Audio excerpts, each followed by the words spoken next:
We're going to show you now what to do with your dried, dehydrated vegetables, in this case, your dehydrated greens. And I'm sitting here right now with Chef Kalefu, and he's going to teach us and show us how we can make a delicious meal with dried vegetables. Welcome to Body and Soil in Uganda. Here you'll find practical education from soil to plate. Let's dive in. So to prepare this amazing dish, first of all, of course, please light your fire. You can use charcoal, but you can also use a normal stove. And then you need onions, tomatoes. Tomatoes you can easily grow in your garden, right? Then green pepper. People love green pepper here. Carrots and garlic, an absolute must-have for almost all dishes. Ginger really spices things up. Now the two magic tools you need for this dish is a mortar and pestle and a sieve. And why do we need those two things? We want to make it into a powder. So we can also use a blender actually for this. If you don't have a mortar and pestle, do not worry. A blender works just as well. And then you take that coarse greens, you put it into the mortar and pestle or into your blender, and you pound it or you blend it until it becomes a really fine powder. After it's a fine powder, we sieve it. We put it through a siever to make it even finer because we want really like a sort of a powder form. Chop your onions into squares, crush your garlic, crush it. Finely chop the garlic. You can grate it. You can also grate your garlic, that's true. Then chop the tomatoes into squares. Add some oil into your heated pan. Add your onions. What about the garlic? Does it go in there or just the onions? Onions and garlic. Ah, okay. So we put onions and garlic at the same time. Now we let it simmer. While you're preparing your other vegetables, you start chopping your carrots finely, your green peppers. Then we add our ginger that we've sliced up, the rest of our garlic that we put aside, our chopped up tomatoes into the pan. Of course, here we're using the traditional clay pots, which also enhances the taste of your food. So it really does make a difference what kind of materials you're using to cook with. But you can use whatever kind of pot you have. When you're adding salt, remember, do not add too much.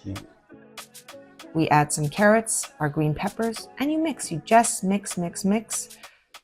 Now we're coming to the magic, the part that really, this dish is all about those greens, those beautiful, beautiful mix of greens. Here we have a mixture. They look nice. And this is a mixture of actually 8 different kinds of greens in your garden, meaning you can really get a bunch of nutrition into your dish just by going into your garden and drying your greens.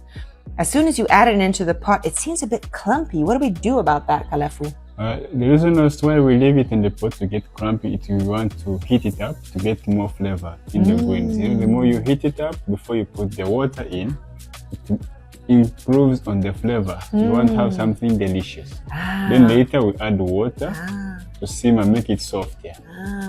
So first, exactly. So first, that clumpiness is okay because it's just getting all the taste in. And then we start adding, slowly, we start adding the water. Heated water, it's already warm water, right? So we're not putting in cold water. We want to speed up the cooking process, so we add in hot water, and then we let the dehydrated greens become hydrated again. So they expand again through the water and they have lost 0 nutrition through the dehydration process. The nutrients are still in the pot. We let everything simmer together for how long, Kalefu? For about 15 minutes. Okay, so you let all the greens, all the onions, spices, everything we put it in there, it's simmering together at a low heat for 15 minutes. And then we're gonna add the peanut paste, or as we say here, the gnut paste. The G stands for ground nuts. And then you just add it, you add it. While stirring. Avoid it crumbling on the bottom. Especially that, otherwise it will burn, right? Yeah. So in our case, we have a heat that's not regulated. So because we're cooking over with charcoal, we cannot regulate the heat or turn it down. What if you have regulated heat? Do you cook this on low heat? Medium heat. So you have your stove on medium heat.